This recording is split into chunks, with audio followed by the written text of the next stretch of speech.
be talking about another amazing serve, and this one's from MIZUTANI. Let's have a look. ほら、キューッとこっち側も上がっていくような、ボールが急カップシューッとしてるような感じなんですよ。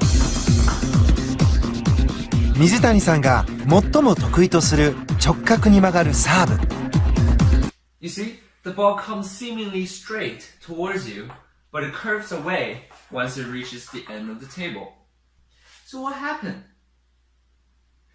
It is not magic. It is physics. It's the motherfucking Eagle Double. In order to analyze this serve, we have to know about the spins on the ball. So there are two categories. The first one is in the vertical direction.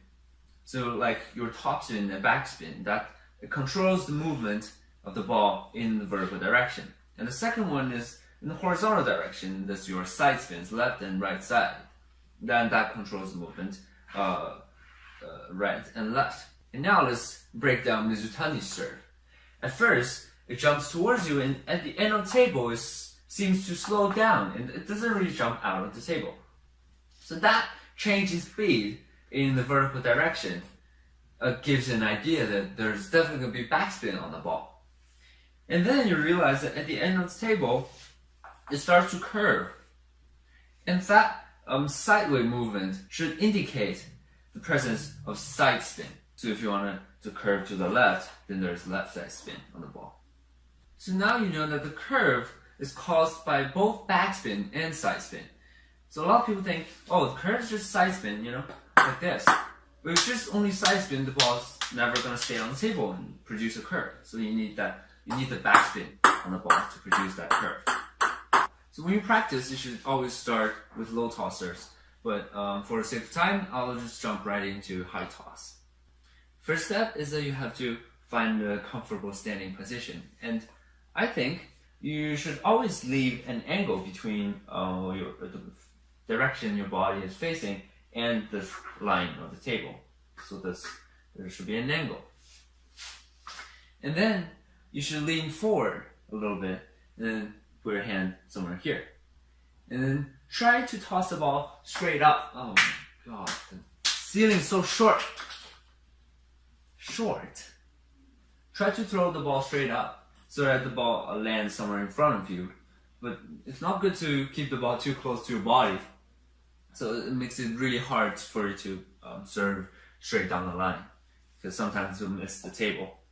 Now a lot of people ask, why do some world-class players have this motion before they actually contact the ball? And the answer to that question is, I don't know. I do that too, and I find it really useful. Maybe because when we toss the ball, our bodies tend to lean back and towards your right. And by doing this, it sort of cancels out that component, and it gives your body more balance, and also it stabilizes your, there's wire, it stabilizes your toss. Also, I think it relaxes my arm before I contact the ball, and also gives me a good sense of timing, you know. You should try it. And if you have any other interpretations of that, it's useful, leave it in the comments. Your grip. Sorry, did I scare you? So I still wouldn't crawl my 3 fingers back here. I would still keep 2 fingers at least on the side of the racket, and then maybe you can keep your pinky free there, so you still have your wrist movement, and at the same time you've got power when you need it, and so you can tighten the grip whenever you want, and this gives you more control. Now the ball is up in the air, you should swing back your arm.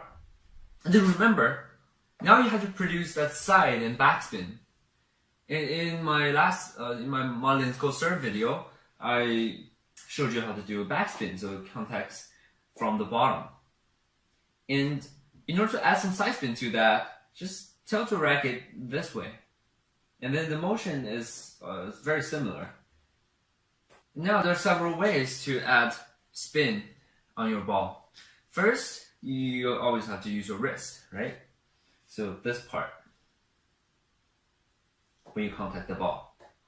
And then You can also use your elbow.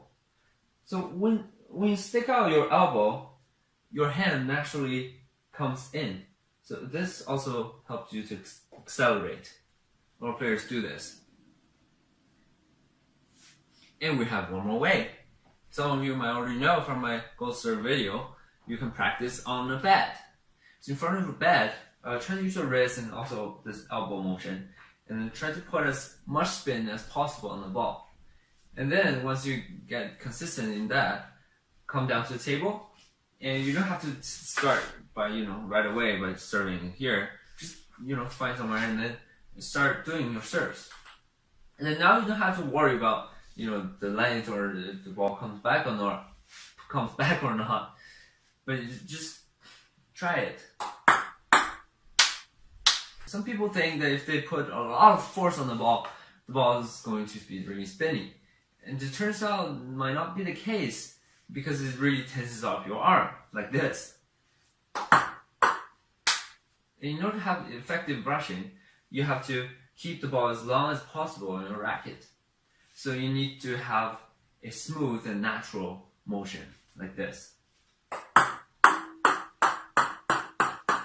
The second common mistake is that people think, oh, I have to put off spin on the ball, so I've got to have this huge stroke. Let's do it like this. You see that a lot of world-class players, their stroke is really small and efficient. It's because, well, this part before and this part after is completely useless because you're not contacting the ball. But this part is very important. And a good tip is to tighten your grip. Why do we do that? There's several reasons. First, it helps with brushing. Because in order to tighten the grip, first you have to accelerate. And then at the end, you gotta hold your racket so it stops. And this change in speed helps you to concentrate your power on that one point. So like this. And instead of this long stroke, but it's in constant speed, and you don't really have like a contact point to focus your power, and it's just ineffective compared to this. The second point is that by holding back your power, by controlling it, you're actually controlling the ball to be short on the table. And that's very important to a good serve because, well, if your average serve just comes long, your opponent is going to attack you very easily. And that is not good for you. So remember to do this. And now you ask, how do you keep it short on the table? So there are several techniques for that. First, the most common one is your first bounce on the table. So if your first bounce is close to the net, your serve's probably going to be short. And if your first bounce is close to your edge, the serve is long. And secondly, it depends on your brushing versus hitting ratio. So if your ball is dropping out of the table all the time, then you probably need to brush it more. And if it's not going over the net, it means you're brushing too thinly, and you should probably add a bit more hitting component. And also, if you want to keep the ball short, then you should probably add more backspin on the ball, so to control this vertical movement. And like any other shots, you always have to use your body in favor of your arm and your stroke. So, but sometimes you might not see it in the serves because their waist movement is really small, and most of it is internal. You probably won't see it, but just try it without using your body, just only your arm, and you'll find your body is kind of in the way and resisting the motion of your arm, and that's not comfortable. And so you have to use your whole body in order to have more power. And also it helps you to get back into your ready position. So it's good. In order to increase the quality of serves, and this is useful for all serves, I want to talk about timing. So I think you have to wait for the ball to drop around the height of the net, then contact the ball there. So that helps you to lower the arc. Instead of contacting the ball here, the arc is really high. And also, your contact point on your racket should be towards the head of the racket. And that helps you to add more spin. But not necessarily more power though, because well, you get more power contacting around the middle, but you don't really need power in your serve. So, and I think that's all the important points I can think of. And remember to keep in mind those points when you're practicing, because I think practice without a mind there is really useless, because you're only going to master your mistakes.